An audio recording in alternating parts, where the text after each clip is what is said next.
बिस्मिल्लाहिर्रहमानिर्रहीम। ये जो 6 यूनिट है इसकी कंटिन्यूएशन है। हम डेमोग्राफिक ट्रांजिशन मॉडल पढ़ रहे थे। हमने उसमें कहा था कि हम डेथ और बर्थ रेट के दरमियान क्या रिलेशनशिप आ रहा है टाइम के साथ साथ, वो हम इसमें पढ़ते हैं। तो इनके मुख्तलिफ़ किस्म के मुख्तलिफ़ स्टेजेस हैं। स्टेज 1 में क्या होता है, high birth high death rate होता है। और अगर बर्थ रेट भी ज़्यादा हो, डेथ रेट भी ज़्यादा हो, तो वो क्या होगा, ओवरऑल जो ग्रोथ होगा पॉपुलेशन का वो कम होगा, तो स्मॉल ग्रोथ ऑफ पॉपुलेशन। तो इसमें स्टेज 1 में क्या होता है कि हाई इन्फेंट मर्टिलिटी होती है और लाइफ एक्सपेक्टेंसी कम होती है। और common a few 100 year ago in developing country today, जो मुल्क जो कंट्रीज़ है, जिस तरह के जापान है, जिस तरह अमेरिका है, ऑस्ट्रेलिया है, जितनी भी डेवलप, कनाडा है, डेवलप कंट्री जितनी भी हैं, वो इस स्टेज से निकल चुके हैं सदियों पहले। लेकिन कई ऐसे कंट्रीज़ जिस तरह पाकिस्तान है या जिस तरह अफ़गानिस्तान है, या जितनी भी पुअर कंट्रीज़ है, डेवलप अफ्रीकन कंट्रीज़ है, वो अभी भी इसी स्टेज से गुज़र रहे हैं। दूसरा स्टेज में हमारे पास अब बर्थ रेट तो वही स्टिल ज़्यादा है, लेकिन हमारे पास जो डेथ रेट है वो कम हो जाती है। अगर बर्थ रेट ज़्यादा हो और लोग मरें और लोगों की डेथ ना हो वहाँ पे, तो फिर क्या होगा, पॉपुलेशन एक्सप्लोजन होगा, मतलब अचानक से पॉपुलेशन में इजाफा हो जाएगा। तो हमारे पास बर्थ रेट ज़्यादा है, डेथ रेट क्यों कम होना शुरू हो गया है? क्योंकि मेडिकल और साइंटिफिक एडवांसमेंट आ गए हैं, लोगों ने वैक्सीनेशन करना शुरू कर दिया against infectious disease, against viral disease. Drinking जो वाटर सप्लाई था वो ठीक हो गया, सेवेज सिस्टम हमारा ठीक हो गया। और ये तकरीबन जो ये ट्रांजिशनल स्टेज है, ये तकरीबन 18 सेंचुरी में ये स्टेज था। लेकिन अभी भी जिस तरह हमने पहले भी जिक्र किया कि कुछ कंट्रीज़ है जो अभी भी इस स्टेज से गुजर रहे हैं। फिर तीसरे स्टेज में क्या हो जाता है कि हमारे पास डेथ रेट भी कम हो जाते हैं और बर्थ रेट भी कम हो जाता है। तो डेथ रेट भी कम, बर्थ रेट के लिए कौन कौन से, जिस तरह मुख्तलिफ़ किस्म के प्रोग्राम्स हैं और सोशल प्रोग्राम्स हैं, फैमिली प्लानिंग है, अर्बनाइजेशन है, स्मॉलर फैमिलीज़ को जो क्या करते हैं, फेवर करते हैं। Voluntary decision to reduce family size aid by improved contraception, इस तरह फैमिली प्लानिंग आ गया है, तो इसकी वजह से जो डेथ रेट है वो भी कम हो गया है और बर्थ रेट भी कम हो जाता है। उसके साथ साथ related to improved standard of living natural increase rate fall, तो इसमें हमारे पास क्या हो जाता है कि डेथ रेट भी कम हो जाता है और हमारे पास बर्थ रेट भी कम हो जाता है। तो इन दोनों की कमी की वजह से जो पॉपुलेशन है वो स्टेबल पॉपुलेशन हो जाता है। और अगर डेथ रेट भी कम हो, बर्थ रेट भी उसमें कम हो, तो ओल्ड एज पॉपुलेशन या मिडल एज पॉपुलेशन के जो लोग होंगे वो ज़्यादा होंगे उसमें। फिर हमारे पास एक चौथा स्टेज शुरू हो जाता है कि जिसमें बर्थ रेट भी कम हो जाता है और डेथ रेट जो है वो और भी ज़्यादा कम हो जाता है। तो जिस तरह जो एक स्टेज से हम दूसरे स्टेज की तरफ जाते हैं, तो हमारे पास क्या हो जाता है कि हमारी बर्थ रेट जो है वो, हमारी बर्थ रेट कंट्रोल हो जाती है और हमारी डेथ रेट भी कंट्रोल होती जाती है। चेंजिंग रोल ऑफ वमेन का जो रोल है, जिस तरह सोशल रोल है वो भी चेंज हो जाता है। हमारे पास जो फैमिली प्रोग्राम्स है वो और भी एडवांसमेंट उसमें आ जाती है। Some African country birth rate still high, उसमें अब भी बर्थ रेट जो है वो स्टिल हाई है। और सब सहारन अफ्रीका में HIV जो है वो अब स्टिल हाई है, यानी उसमें अभी भी बर्थ रेट भी हाई है और डेथ रेट भी हाई है। फिर हमारे पास एक फिफ्थ स्टेज शुरू हो जाता है, ये बहुत ज़्यादा एडवांस स्टेज है कि जब आपके पास जो बर्थ रेट है वो बहुत कम हो जाता है as compare to death rate. Future however some European nation and Japan started to enter this stage, अभी भी जो कंट्रीज़ है वो कोशिश कर रहे हैं, जितनी भी डेवलप कंट्री हैं जो डेवलपमेंट की तरफ जाना चाहते हैं या जो डेवलप की तरफ गए हुए हैं, वो कंट्री क्या करते हैं, वो अपने बर्थ रेट को उसने बिल्कुल कंट्रोल किया हुआ है कि बच्चे दो ही अच्छे और छोटा खानदान ज़िंदगी आसान, इस तरह की जो नारे हैं वो इस तरह के कंट्रीज़ से क्या हो जाते हैं, ओरिजिनेट होते हैं। तो वो कंट्री क्या करते हैं, बर्थ रेट पे कंट्रोल करते हैं, डेथ रेट और भी कंट्रोल करते हैं, उसमें मेडिकल एडवांसमेंट आ जाते हैं, टेक्नोलॉजी आ जाते हैं। तो इसकी वजह से ये क्या हो जाता है, ये मुख्तलिफ़ किस्म के स्टेजेस के अंदर एंटर होते हैं। तो हमने 5 स्टेजेस पढ़े। हमने जो बहुत ज़्यादा डेवलपिंग कंट्री है, जो बहुत ज़्यादा पुअर कंट्री, वो स्टेज 1 में है। इस तरह जो कंट्री एडवांस होती जाते हैं तो वो स्टेज 1 से 2 तक, 2 से 3 तक, 3 से 4 तक और फिर 4 से 5 तक वो एंटर हो जाते हैं। अब डेमोग्राफिकल कुछ इंडिकेटर है कि जिसकी वजह से हम पॉपुलेशन की ग्रोथ का अंदाज़ा लगा सकते हैं। तो वो कौन कौन से हैं, वो बर्थ है और डेथ रेट है, उसको हम फर्टिलिटी और मर्टिलिटी भी कहते हैं। तो हमारे पास additionally demographer interest in migration trend are a movement of people from one location to another. तो डेमोग्राफर जो है जिस तरह हमने पहले भी पढ़ा था कि पॉपुलेशन में आने के लिए दो ही रास्ते हैं, या इन माइग्रेशन या बर्थ, और जाने के लिए दो ही रास्ते हैं, आउट माइग्रेशन या डेथ। तो फर्टिलिटी और मर्टिलिटी के साथ साथ हम जो है इन एंड आउट माइग्रेशन की भी बात करते हैं। अब ये एक हमारे पास एक वर्ड यूज़ होता है रिप्लेसमेंट लेवल फर्टिलिटी। ये किसको कहते हैं? Replacement level fertility refer to the number of children that a woman or a monogamous couple. Monogamous का मतलब है कि एक हस्बैंड हो और उसकी एक ही वाइफ हो। ऐसा ना हो कि एक ही वाइफ है और उसके कई हस्बैंड है, या एक ही हस्बैंड है और उसकी कई वाइफ्स है। तो इस तरह नहीं, मतलब एक वाइफ और एक हस्बैंड, इसको मोनोगेमस कपल्स कहते हैं। Must have an order to replace the existing population. Existing population को रिप्लेस करने के लिए एक वुमन को कितनी बच्चे पैदा होने हैं, तो इसको क्या कहते हैं? Replacement level fertility. अब इसका एक अंदाज़ा लगाया हुआ है कि रिप्लेसमेंट लेवल फर्टिलिटी हमारे पास 2.1 children in a woman life time. अगर एवरेज है ये 2.1 बच्चा तो नहीं हो सकता, लेकिन अगर मुख्तलिफ औरतों का एवरेज हम निकालें तो 2.1 जो है हर एक औरत के हिसाब से बच्चे आ जाते हैं। अगर 2.1 की रेशो से बच्चे पैदा हो रहे हैं तो ये रिप्लेसमेंट लेवल फर्टिलिटी होगा। मतलब जो पॉपुलेशन मर रहा है उनका रिप्लेसमेंट हमारे पास आता जाएगा। तो इसकी वजह से क्या होगा? जो हमारी डेमोग्राफी होगा वो स्टेबल डेमोग्राफी होगा। The reason that the number is set to 2.1 per woman is because two children are needed to replace the parents। तो इसका रीज़न ये है कि जो फॉर एग्जांपल अगर माँ बाप मर रहे हैं तो वो जो हैं उनके दो बच्चे होंगे तो वो उसको रिप्लेस करेंगे। And an additional 1/10 of the children is needed to make up for mortality. तो ये भी है ना कि बच्चे खुद भी मर जाते हैं। तो ये तो ज़रूरी नहीं है कि एक मियाँ बीवी हैं, उनके दो बच्चे हैं और उन दोनों बच्चों को मियाँ बीवी को उसने रिप्लेस कर लिया, तो उन बच्चों की तो डेथ भी हो सकती है। तो उस डेथ के लिए कंपनसेशन के लिए हमने एडिशनली 1.1 जो है वो रखा हुआ है। तो अगर हम 2.1 रेशो रखेंगे तो उसकी वजह से हमारे पास रिप्लेसमेंट लेवल फर्टिलिटी आ जाएगी। अब टोटल रिप्लेसमेंट जो है एवरेज है, average number of years born in a woman over her life she were to experience the exact age specific fertility rate through her life time. तो उसका क्या होगा? जो फर्टिलिटी होगा वो हमारे पास स्पेसिफिक होगा। She were to survive from birth through the end of her reproductive, वो उसका जो रिप्रोडक्टिव एज है जिसको हम 14 या 18 ईयर से 49 ईयर तक लेते हैं, जिसमें औरतें बच्चे पैदा कर सकती है, तो उस एज तक उसको सर्वाइव भी होना है और उसी एज तक उसने बच्चे भी पैदा करने हैं। तो ये टोटल रिप्लेसमेंट रेट है। इस तरह अगर ये होगा, ये जो हमारे पास जो दो कंडीशंस है, अगर ये दो कंडीशन आपके पास फेलफुल होंगे, ये कंडीशन और ये वाला कंडीशन, तो हमारे पास जो रिप्लेसमेंट लेवल फर्टिलिटी है वो हमारे पास फुलफिल होगा और उसी की फुलफिल होने की वजह से हमारे पास जो पॉपुलेशन होगा वो स्टेबल पॉपुलेशन होगा। मर्टिलिटी हमने पढ़ा था, तो मर्टिलिटी हम रेट ऑफ डेथ को कहते हैं कि कितने लोग मर रहे हैं एक पॉपुलेशन के अंदर। तो इसमें मर्टिलिटी को हम मुख्तलिफ़ किस्म के एज के हिसाब से या उसके मतलब ये कि जेंडर के हिसाब से हम लेते हैं। जिस तरह क्रूड डेथ रेट है, क्रूड डेथ रेट जो है एक साल में कितने लोग मर रहे हैं पर 1000 पीपल, मतलब 1000 लोगों में से कितने लोग मर रहे हैं एक पॉपुलेशन के अंदर, इसको क्रूड डेथ रेट कहते हैं। दूसरा इन्फेंट मर्टिलिटी। इन्फेंट मर्टिलिटी का मतलब है कि जिस तरह इन्फेंट्स का जो हमारे पास बर्थ से या 28 डेज से लेकर जो 1 ईयर तक बच्चे होते हैं उसको हम इन्फेंट जो है एज के बच्चे कह सकते हैं।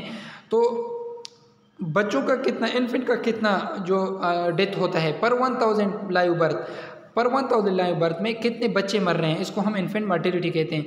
लाइफ एक्सपेक्टेंसी इसको कहते हैं कि आप कितने साल तक जिंदा रह रहे हैं। अगर करंट मर्टिलिटी रेट का हम अंदाज़ा लगाएं, फॉर एग्जांपल पाकिस्तान में कितने लोग एवरेज कितने ईयर तक सर्वाइव कर रहे हैं, तो उस हिसाब से हम कितने सालों तक सर्वाइव कर रहे हैं, तो उसको हम लाइफ एक्सपेक्टेंसी कहते हैं।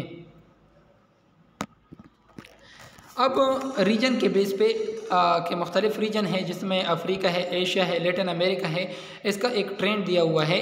तो इसके मुख्तलिफ कलर्स भी दिए हुए हैं कि जिस तरह जो रेड कलर है ये लैटिन अमेरिका के लिए है, ये लैटिन अमेरिका के लिए हैं। ये जो ऑरेंज है ये मोर डेवलप्ड रीजन जो है उनके लिए हैं। इस तरह जो लेस डेवलप कंट्री था वो ये अफ्रीका जिस तरह वो उसके लिए ये है। तो उसका जो ग्राफ है वो ऊपर आएगा। उसका कोई का उसमें इन्फेंट मर्टिलिटी ज़्यादा है। लेकिन ये आहिस्ता आहिस्ता अगर आप देख लें तो ये 1955 का डेटा है। लेकिन अगर आप आगे जाएंगे, यहाँ पे आप आगे आएंगे 2025 तक एक्सपेक्टेडली ये क्या होगा, ये कम होना शुरू होगा। अब इसमें कुछ कंट्री इस तरह भी है जिसमें ये बिल्कुल यहाँ पे आके कांस्टेंट हो गया है, मतलब ये कि अब उसमें ना इंक्रीज़ आ रहा है और ना डिक्रीज़ आ रहा है। तो ये एक ग्राफ है और इसके ज़रिए से इन्फेंट मर्टिलिटी को समझाया हुआ है। दूसरा हमने लाइफ एक्सपेक्टेंसी कहा था कि कितने साल तक एक बंदा रह रहा है। तो लाइफ एक्सपेक्टेंसी एट बर्थ का क्या मतलब है? Every number of year newborn is expected to life current mortality structure persist through its lifetime. अगर जो करंट मर्टिलिटी है कि इस हिसाब से हम देख लें तो कितने साल तक एक बच्चा ज़िंदा रह सकता है, इसको हम लाइफ एक्सपेक्टेंसी एट बर्थ कहते हैं। Because of the gender difference life expectancy correlated also separate for main women. तो मतलब ये कि हम हमेशा देखते हैं कि जो फीमेल होती है उनका एज कम होता है थोड़ा सा, और जो मेल होते हैं उनका एज ज़्यादा होता है। अगर हम अपने कंट्री के हिसाब से बात कर लें या हम जो है ना मेरिड और अनमेरिड के हिसाब से बात कर लें तो उनमें डिफरेंस आता है। तो हम अलग अलग जेंडर के लिए फिर लाइफ एक्सपेक्टेंसी कैलकुलेट करते हैं। ये लाइफ एक्सपेक्टेंसी दिया हुआ है। अभी लाइफ एक्सपेक्टेंसी जो है ये इन्फेंट मर्टिलिटी जो अफ्रीकन कंट्री था उनमें ज़्यादा था, लेकिन इनमें लाइफ एक्सपेक्टेंसी कम है। इस तरह जो डेवलप कंट्री है उनमें जो लाइफ एक्सपेक्टेंसी है वो बहुत ज़्यादा है, यानी यहाँ पे 70 साल। और ये टाइम टू टाइम जहाँ पे हम आ रहे हैं, फॉर एग्जांपल 2020 से 2025 तक, यहाँ से जब हम उधर जा रहे हैं तो ये जो ग्राफ है ये और भी ऊपर चला जाता है। मतलब लोगों की जो उम्र है वो इंक्रीज़ हो जाएगी टाइम के साथ साथ, because of the medical advancement, because of the advancement in technology, because of the education of the people, awareness in the people. तो इन सब चीज़ों की वजह से जो लाइफ एक्सपेक्टेंसी है वो इंक्रीज़ होती जाती है। पॉपुलेशन चेंज जो है, अब एक पॉपुलेशन है उसमें चेंजेस किस तरीके से आ सकता है? The difference between the size of the population at the end and the beginning of the period, it is equal to the algebraic sum of the natural increase and net migration। अब एक population के अंदर कितना increase आ रहा है या कितना decrease आ रहा है, तो पॉपुलेशन में इंक्रीज डिक्रीज़ दो तरीक़ों से आता है, या माइग्रेशन के ज़रिए से, फिर उनमें इन माइग्रेशन और आउट माइग्रेशन। दूसरा हमारे पास तरीका क्या है? बर्थ और डेथ रेट है। बर्थ या हमारे पास डेथ रेट है। तो बर्थ रेट और डेथ रेट के ज़रिए से इंक्रीज़ आ सकता है, या आपके पास जो है ना इंक्रीज़ आ सकता है माइग्रेशन इन और आउट माइग्रेशन के ज़रिए से। तो पॉपुलेशन में चेंजेस कई तरीक़ों से आ सकता है, या इन आउट माइग्रेशन से, या डेथ और बर्थ रेट से। उस हिसाब से फिर हमारे पास चेंजेस आएंगे। जिस तरह पॉपुलेशन इंक्रीज़ हो रहा है या डिक्रीज़ हो रहा है, अब बर्थ की वजह से क्या होगा? पॉपुलेशन इंक्रीज़ होगा आपका, और डेथ की वजह से आपका पॉपुलेशन क्या होगा? डिक्रीज़ होगा।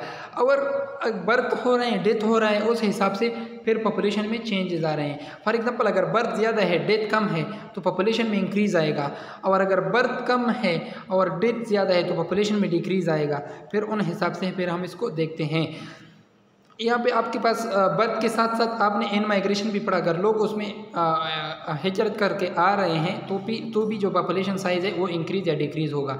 इस तरह ई माइग्रेशन मतलब है कि लोग अगर निकल रहे हैं पॉपुलेशन से तो भी डिक्रीज़ होगा। तो पॉपुलेशन में आने के दो ही तरीके हैं, बर्थ और आपके पास इन माइग्रेशन, और जाने के लिए डेथ और ई माइग्रेशन। ठीक है। फिर आपके पास जब आप नेट लेते हैं, फॉर एग्जांपल बर्थ रेट और डेथ रेट को इन माइग्रेशन और आउट माइग्रेशन से जब आप उसको आपस में सब्ट्रैक्ट करते हैं, फिर ऐड करते हैं, तो आपके पास नेट पॉपुलेशन आ जाता है। इसकी मैं मिसाल देता हूँ। फॉर एग्जांपल एक पॉपुलेशन है, फॉर एग्जांपल एक फीमेल है, उनमें 10 लोग हैं, उनमें जो है उनमें 2 लोगों की डेथ हो जाती है और उनमें 2 नए बच्चे पैदा हो जाते हैं।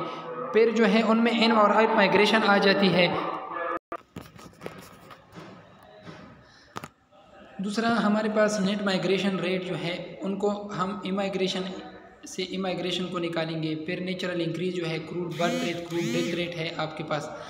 फिर इसमें हमारे पास क्या है? पॉपुलेशन ग्रोथ जो है, नेचुरल इंक्रीज पर नेचुरल माइग्रेशन, नेट माइग्रेशन। तो ये मतलब ये वाज़ेह बात है कि अगर आप बर्थ रेट है एक तरफ से, दूसरा इन माइग्रेशन है, और दूसरी निकलने के लिए आउट माइग्रेशन, और आपके पास डेथ है, तो इनको अगर आप ऐड और सब्ट्रैक्ट करेंगे तो आपके पास नेट पॉपुलेशन आ जाएगा।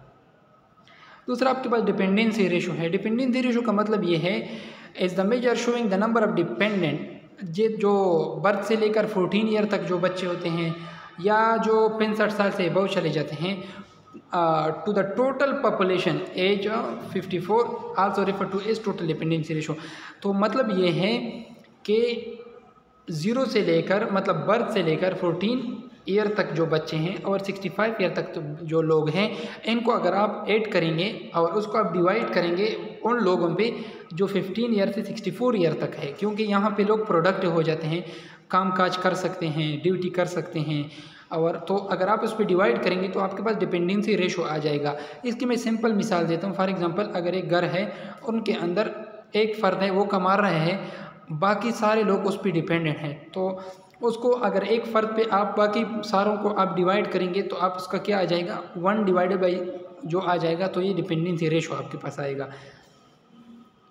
Comparison between the productive work and non productive population often express in a non productive पर 100 प्रोडक्टिव। मतलब ये कि नॉन प्रोडक्टिव को 100 प्रोडक्टिव पे अगर आप डिवाइड करेंगे तो उससे आपके पास डिपेंडेंसी रेशो आ जाएगा। रेशो हमने पहले भी पढ़ा था, जब हम एक क्वांटिटी को दूसरे पे डिवाइड करते हैं तो ये आपके पास रेशो आ जाता है। अगर डिपेंडेंसी रेशो है तो आप प्रोडक्टिव को नॉन प्रोडक्टिव पे डिवाइड करेंगे तो आपके पास डिपेंडेंसी रेशो आ जाएगा। यहाँ पे अगर आप यूनाइटेड किंगडम का देख लें तो उनमें आप देख सकते हैं कि मेल और फीमेल का जो अलग अलग दिया हुआ है डिपेंडेंसी रेशो, और ये टोटल पॉपुलेशन परसेंटेज है कि कौन से एज के कितने कितने लोग हैं। फिर उनमें जो है अगर आप 0 से 14 ईयर तक के लोग उनमें कैलकुलेट कर लें, फिर 65 से बग कैलकुलेट कर लें, और फिर उनमें 15 से लेकर 64 तक जो लोग हैं उन पर उसको डिवाइड करें, तो ये आपके पास फिर यूनाइटेड किंगडम के लिए आपके पास वो आ जाएगा डिपेंडेंसी रेशो। ये जो ग्राफ आपको दिखाया गया है, यहाँ पे ये प्रोडक्टिव एज के लोग हैं, इसमें जितनी पॉपुलेशन आता है ये प्रोडक्टिव एज पॉपुलेशन है। इनके जो ऊपर ये आता है, अभी ये क्या है, डिपेंडेंट है, ओल्ड है। इनके जो ये इकोनॉमिकल है, ये प्रोडक्टिव लोग हैं, ये कमा सकते हैं। ये आपके पास क्या है, एक्टिव लोग हैं। और ये आपके पास यंग है, मतलब जो कमा नहीं सकते। और ये क्या है, यंग डिपेंडेंट, मतलब ये डिपेंडेंट है, ठीक है ना। और ये इकोनॉमिकली एक्टिव लोग हैं। यहाँ पे ये मेल है टू द लेफ्ट और ये फीमेल टू द राइट है। तो इस तरह आप अगर आप चिल्ड्रन और एल्डर को ले लें और फिर those at a working age, फिर उसको 100 पे मल्टीप्लाई करेंगे तो आपके पास डिपेंडेंसी रेशो आ जाएगा। फॉर एग्जांपल, यहाँ पे आपके पास कितना है, जो 0 से लेकर 14 ईयर तक ये लोग हैं, फिर अबव 65 ये लोग हैं, और फिर जो है आपके पास 15 से लेकर 64 ईयर तक जो प्रोडक्टिव लोग हैं वो ये है। तो अगर आप इसको 100 पे मल्टीप्लाई करेंगे तो आपके पास क्या आ जाएगा, 65.4%। मतलब उनमें उनकी डिपेंडेंसी रेशो क्या है, 65.45% डिपेंडेंट लोग हैं। कितने लोगों पे, फॉर एग्जांपल अगर आप 100 लोगों को ले लें, मतलब परसेंट का मतलब ये होता है ना कि 100 में से, तो 100 में से कितने लोग डिपेंडेंट हैं, 65.45 लोग डिपेंडेंट हैं, बाकी इनडिपेंडेंट है या प्रोडक्टिव है। दूसरा 6 रेशो है। 6 रेशो का मतलब है कि मेल टू फीमेल रेशो कितनी है किसी पॉपुलेशन के अंदर। जिस तरह पिछले इस ग्राफ में भी हमने दिखाया कि यहाँ पे आपके पास एक तरफ से फीमेल है, दूसरा मेल है, तो मेल टू फीमेल रेशो क्या है पॉपुलेशन के अंदर, इनको हम क्या कहते हैं, 6 रेशो कहते हैं। ये प्रोपोर्शन नहीं है। प्रोपोर्शन हमने कहा क्या कहा था कि उसमें नोमिनेटर डिनोमिनेटर का पार्ट होगा, लेकिन उसमें जो है मेल जो है वो तो फीमेल का पार्ट नहीं हो सकता, इसलिए ये क्या होगा, ये हमारे पास प्रोपोर्शन नहीं हो सकता। अब एपिडेमियोलॉजिकल ट्रांजिशन, हम जो हमारा मेन जो टॉपिक था वो हमारा ये था। तो हमने एपिडेमियोलॉजिकल ट्रांजिशन में हमने डेथ और बर्थ की बात की है और इन और आउट माइग्रेशन की बात की है। तो हमने क्या कहा था कि लोग जो थे प्री इंडस्ट्रियल स्टेट से चेंज हो गए इंडस्ट्रियल स्टेट में और डेवलप स्टेज में वो आ गए थे। तो फिर पहले क्या होता था, जो प्री इंडस्ट्रियल स्टेट था उनमें लोगों के इन्फेक्शस और पैरासिटिक डिजीज़ ज़्यादा थे। मतलब लोग मलेरिया से और इस तरह के जो इन्फेक्शस जो टीबी है, इन इस तरह की बीमारियों से लोग मरते थे, इंजरीज होती थी उनसे लोग मरते थे। लेकिन आहिस्ता आहिस्ता इन लोगों पे कंट्रोल आ गया, इन चीज़ों पे। जो पोलियो है या जो जितनी भी जो हम पढ़ते हैं EPI में, वो जितनी भी हम डिजीज़ पढ़ते हैं कि हमारे पास पोलियो है, मीज़ल्स है, हमारे पास डायरिया है, इन सब से लोगों की वो जो है ना डेथ होती थी। लेकिन हमारे पास डेवलपमेंट आ गई, डेवलपमेंट की वजह से क्या हो गया, वैक्सीन आ गए हमारे पास, मेडिकल एडवांसमेंट आ गए, टेक्नोलॉजीज आ गए मुख्तलिफ़ किस्म के, और लोगों ने क्या किया, मेरे इन्फेक्शस डिजीज़ ख़त्म हो गए और हमारे पास नॉन इन्फेक्शस या डीजेनरेटिव डिजीज़। पहले क्या होता था, पहले लोग मलेरिया से मरते थे, पहले लोग जो है पोलियो से जो है उसके लोगों की डिसेबिलिटी डेथ हो जाती थी, और लोगों की मतलब ये है कि पहले डायरिया से डेथ हो जाती, मीजल्स से डेथ हो जाती थी। लेकिन आहिस्ता आहिस्ता लोगों की अभी डेथ किस वजह से होती है, हमारे पास डीजेनरेटिव, जिस तरह के अब आजकल डायबिटीज़ ज़्यादा हो गया है, लंग डिजीज़ ज़्यादा हो गए हैं, कार्डियोवास्कुलर डिजीज़, तो ये सारे डीजेनरेटिव डिजीज़ हैं, तो ये ज़्यादा हो गए। पहले इन्फेक्शियस डिजीज़ ज़्यादा होते थे। तो ये क्या है, एपिडेमियोलॉजिकल ट्रांजिशन है कि हमारे पास जो डिजीज़ का नेचर है, ये जो डेथ की मूड है उसमें चेंजेस आ रहे हैं।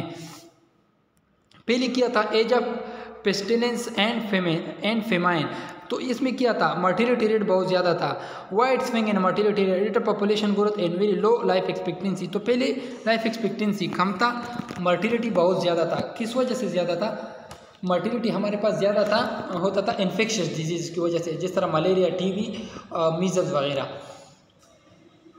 एपिडेमिक्स बिकम लेस, फिर हमारे पास एज ऑफ रिसीडिंग पेंडेमिक आ गया, ये दूसरा हमारे पास दौर शुरू हो रहा है। इसमें क्या है, इसमें ये है कि जो एपिडेमिक है, जिस तरह डायरिया के एपिडेमिक है, जिस तरह के मलेरिया के एपिडेमिक है, वो कम होना शुरू हो गए, लेस फ्रिक्वेंट हो गए, मतलब वो कम वक्फे से अभी आना शुरू हो गए।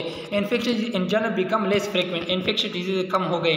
स्लो राइज इन डीजेनरेटिव, अब डीजेनरेटिव जो डिजीज़ है, जिस तरह के आपके पास वो है डायबिटीज़ है, आपके पास हार्ट कार्डियोवास्कुलर डिजीज़ है, ये ज़्यादा होना शुरू हो गए हैं।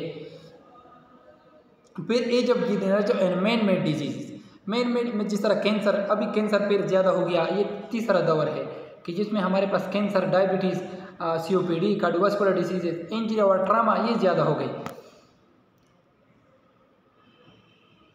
ये आपको एक ग्राफ दिखाया हुआ है, अगर आप इसमें देख लें कि हमारे पास जो life poor use of ecological resource and lake of social, तो पहले ये होता था पेस्टिलेंस एंड फेमिनिन जो एज था उसमें इकोलॉजिकल रिसोर्सेज कम थे, और इसके अलावा जो है ना किया था increase economic growth, improve use of ecological and provide basic social services. फिर हमारे पास मेडिकल सर्विसेज इंप्रूव हो गए, तो उसकी वजह से लोग क्या हो गए, हेल्थी होना शुरू हो गए, और वो जो थे एज ऑफ पेस्टिलेंस से कौन सी एज में चले गए, एज ऑफ रिसीडिंग पेंडेमिक्स में आ गए। तो पहले epidemiological transition occurred 100 centuries ago when a man moved toward the agriculture society। तो पहले एपिडेमियोलॉजिकल ट्रांजिशन जो थे, लोग इंडस्ट्रीज़ की तरफ आना शुरू हो गए, ये पहला एपिडेमियोलॉजिकल ट्रांजिशन था। By adopting the non endemic cycle people stayed in one place, increase their contact with human and animal waste and. तो उस वक्त क्या था कि लोग एनिमल के साथ साथ रहते थे, और उसकी वजह से जो एनिमल डिजीजेस थे वो लोगों में फैल जाते थे, आसानी से फैल जाते थे। and even the cultivation of soil and clearing of land exposed people to insect bites। उसकी वजह से जो लोग मतलब ये कि काश्त वगैरह करते थे, तो लोग बैक्टीरिया, बाइट्स, पैरासाइटिक इन्फेक्शन की को ज़्यादा लोग एक्सपोज होते थे। ये हमारे पास फर्स्ट एपिडेमियोलॉजिकल ट्रांजिशन था। As a city grew and exploration of surrounding world increase, man spread deadly disease increase in ever greater number. तो उन लोग जो थे एक साथ रहते थे, उनमें एनिमल के साथ रहते थे, कल्टिवेशन प्रैक्टिस सही नहीं थे, तो लोगों में बहुत ज़्यादा डिजीजेज फैलना शुरू हो गए। अब इस एज को क्या कहते हैं, जो फर्स्ट एपिडेमियोलॉजिकल ट्रांजिशन है उसको कहते हैं age of pestilence and famine, जो हमने पहले जिक्र किया।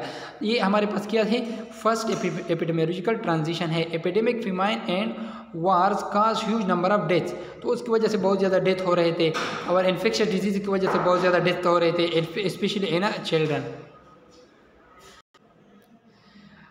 फिर जो domestication of animal brand other animal disease vector ने कॉन्टेक्ट विद ह्यूमन, जिस तरह एंथ्रेक्स है, जिस तरह ट्यूबरकुलोसिस है, वो ह्यूमन में आना शुरू हो गया बिकॉज ऑफ जो ह्यूमन थे वो एनिमल के साथ रहते थे, इसकी वजह से जो एनिमल डिजीज थे वो ह्यूमन में फैलना शुरू हो गए। While increasing food security and nutrition, this transition also introduce several significant disease factor, जो थे सिक्योरिटी मतलब फूड डिजीजेज भी बहुत ज़्यादा शुरू हो गए। तो ये हमारे पास क्या था, फर्स्ट एपिडेमियोलॉजिकल ट्रांजिशन था। उस वक्त कौन से डिजीजेस थे, स्मॉल पॉक्स था, कॉलरा था, प्लेग था, इन्फ्लुएंजा था, all become major threat for humanity. उस वक्त बहुत ज़्यादा ये कॉमन थे। स्मॉल पॉक्स जो था वो 1200 year of terror at first affair in agriculture settlement in north eastern. ये जो है ये रीडिंग से ही भी आप जो है वो ये जो हिस्टोरिकल चीज़ें हैं इनको आप रीड आउट करके भी आप अंडरस्टैंड कर सकते हैं। फिर इजिप्शियन मॉर्टेक जो मर्चेंट्स थे उन्होंने उसको अफ्रीका और इंडिया में स्प्रेड किया जो स्मॉल पॉक्स था। अब हमारे पास in Europe in the near the end of the 18th century the disease account for nearly 100,000 death जो थे यानी 4 लाख डेथ्स ईच ईयर वो काज कर रहे थे। तो स्मॉल पॉक्स की वजह से इतनी डेथ्स हो रही थी। फिर प्लेग था, प्लेग जो था वो ब्लैक डेथ भी हम इसको कहते हैं।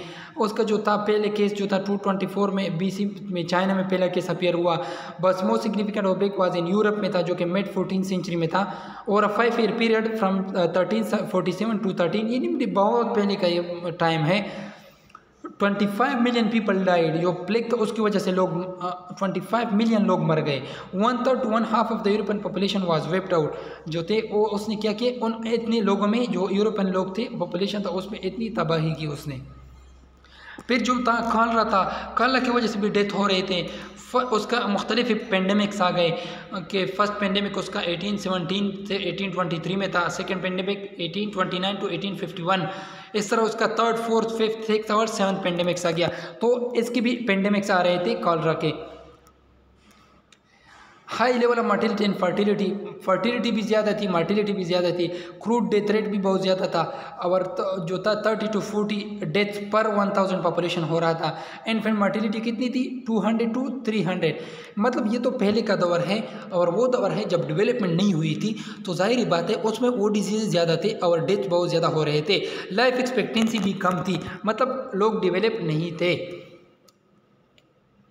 In this stage, women of childbearing age also face considerable risk due to complications. मतलब ये तो जो प्रेगनेंसी था, जो चाइल्ड बर्थ था, उनमें जो प्रैक्टिसेस थे वो बहुत ज़्यादा कॉमन नहीं थे, सी सेक्शन वगैरह ही नहीं था और जो बच्चे पैदा होते थे उनमें इन्फेक्शन वगैरह फैल जाता था। जो प्रेगनेंसी जो prenatal, postnatal and natal जो क्लिनिक्स हैं वो नहीं थे, चेकअप्स नहीं थे, इसलिए डेवलपमेंट नहीं थी। तो वोमेन में बहुत ज़्यादा जो मैटरनल मर्टिलिटी वो बहुत ज़्यादा थी। फिर जो हमारे पास एक पॉजिटिव एक दौर शुरू हो रहा है जिसको हम कहते हैं सेकेंड एपिडेमियोलॉजिकल ट्रांजिशन। इसमें क्या है वो जो था हमने कहा कि 100 सेंचुरी बिफोर, ये 200 ईयर बिफोर हमारे पास ये शुरू हुआ। आज से मतलब 200 साल पहले ये शुरू हुआ ये दौर। विद इंडस्ट्रियल रिवोल्यूशन हमें इंडस्ट्रीज आ गए। While many of the disease brought fourth during the first transition certainly didn't go away new chronic non infectious degenerative diseases. तो इनमें क्या हो गया, जो डीजेनरेटिव डिजीज़ थे, नॉन इन्फेक्शियस डिजीज़ थे वो आना शुरू हो गए। यानी इन्फेक्शियस डिजीज़ के साथ साथ नॉन इन्फेक्शियस डिजीज़ भी आना शुरू हो गए। इसको हम कहते हैं age of receding pandemic by Omran. It involve reduction in the prevalence of infectious disease and fall in the mortality rate. अब जो इन्फेक्शियस डिजीज़ थे ये थोड़े से कम हो गए और मर्टिलिटी रेट थोड़ा सा कम होना शुरू हो गया। जो क्रूड डेथ रेट था जिस तरह हमने उसमें पढ़ा था 30 to 50 ईयर, इसमें 30 ईयर से कम होना शुरू हुआ। जो इन्फेंट मर्टिलिटी हमने 200 से 300 तक पढ़ा था इनमें उनसे कम हो गया, इन्हें डेवलपमेंट आना शुरू हो गए। उसमें लाइफ एक्सपेक्टेंसी कम था, इसमें बढ़ना शुरू हो गया और इकोनॉमिक ग्रोथ भी कम जो था वो भी इंक्रीज होना शुरू हुआ। जो sharp fall in a death from infections and from mall nutrition. The improvement occur before, तो क्या हो गया, क्लीन वाटर सप्लाई शुरू हो गए। सैनिटरी जो सेवेज सिस्टम था ये ठीक होना शुरू हो गया। जो मॉस्किटो थे जिसकी वजह से मलेरिया वगैरह फैल रहा था उन पे भी कंट्रोल आना शुरू हो गया। जो फूड सेफ्टी था वो भी लोग मतलब ये कि रेफ्रिजरेटर आ गए, इसकी वजह से फूड सेफ्टी शुरू हो गई। तो जो फूड बॉर्न डिजीज़ थे वो भी कम होना शुरू हो गए। अब सेकेंड एपिडेमिक ट्रांजिशन में जिस तरह मीज़ल्स है, मीज़ल में डिक्रीज़ आना शुरू हो गया। जब से वैक्सीन आ गए हैं तो मीज़ल जो है वो बहुत ज़्यादा डिक्रीज़ हो गया। इस तरह पेनिसिलिन की वजह से जो स्कारलेट फीवर है उसमें डिक्रीज़ आना शुरू हो गया। इस तरह ट्यूबरकुलोसिस कम होना शुरू हो गया, टाइफाइड कम होना शुरू हो गया। तो सब जो इन्फेक्शियस डिजीज उनमें डिक्रीज़ आना शुरू हो गया। इस तरह नमूनिया को आप देख लें, इस तरह डिप्थीरिया को देख लें, इस तरह आप जो हैं इन्फ्लुएंजा को देख लें, वोफिंग कफ को देख लें, इस तरह आप पोलियो माइलेटस को देख लें। Finally the introduction of modern health care technology, immunization शुरू हो गया, एंटीबायोटिक्स आ गए, enable the control elimination of group infection such as diphtheria, polio and small pox, इन पे कंट्रोल आना शुरू हो गया। Technology also brought with the smoke stack industries toxin. लेकिन जिस तरह हमने कहा कि इंडस्ट्रियल रिवॉल्यूशन आ गई, तो इंडस्ट्रियल रिवॉल्यूशन के आने की वजह से हमारे पास जो इंडस्ट्रियल पोल्यूशन था वो भी आना शुरू हो गया। तो इसकी वजह से क्या हो गया, greater access to less healthful food, bets advance in medicine and sanitation and with this we have seen rise in allergy. तो जाहिर बात है जब इंडस्ट्री है उससे धुआं निकलता है तो उसकी वजह से एलर्जी फैलेगा, अस्थमा जो दमा है वो भी फैलेगा, ऑटो इम्यून डिसऑर्डर फैलेंगे, सेक्सुअली ट्रांसमिटेड डिजीज़ भी फैलना शुरू हो जाएंगे। इसके बाद हमारे पास थर्ड एक एपिडेमियोलॉजिकल ट्रांजिशन शुरू होता है। ये लेट 20वीं सेंचुरी में शुरू हो गया है। This phase was describe is the age of chronic disease. इसमें क्रॉनिक डिजीज आ गए, जिस तरह हमने जिक्र किया था non degenerative diseases, elimination of जो इन्फेक्शियस डिजीजेज थे, क्योंकि मेडिकल एडवांसमेंट आ रहे हैं, वैक्सीनेशन आ रहे हैं, तो वो डिजीजेज कम हो गए। जो क्रॉनिक डिजीज़ हैं वो ज़्यादा होना शुरू हो गए हैं, जिस तरह कैंसर है, डायबिटीज़ है, कार्डियोवास्कुलर डिजीजेज हैं। इस तरह इन्फेक्शियस डिजीज में क्या है, ये डिक्रीज़ आना शुरू हो गया। जो ट्रामा है ये इंक्रीज़ होना शुरू हो गया है। इस तरह जो नॉन इन्फेक्शियस डिजीज़ है वो उनमें इंक्रीज़ आना शुरू हो गया है। इस तरह जो CHD है, कोरोनरी हार्ट डिजीज़, वो इंक्रीज़ हो गए। जो CA है, जो मतलब कैंसर है, वो भी इंक्रीज़ होना शुरू हो गए। ये थर्ड एपिडेमियोलॉजिकल ट्रांजिशन में ये चेंजेस आ रहे हैं। Due to low level of fertility there is population growth. अब फर्टिलिटी भी कम होना शुरू हो गया, एडवांसमेंट आ गए, मर्टिलिटी भी कम होना शुरू हो गया। तो उन दोनों की कमी की वजह से जो पॉपुलेशन ग्रोथ है ओवरऑल कम होना शुरू हो गई। क्रूड डेथ रेट और भी कम हो गया, इन्फेंट मर्टिलिटी और भी कम हो गई। इसके अलावा जो लाइफ एक्सपेक्टेंसी है वो ज़्यादा हो गई। तो ये हमारे पास क्या है, एडवांसमेंट है।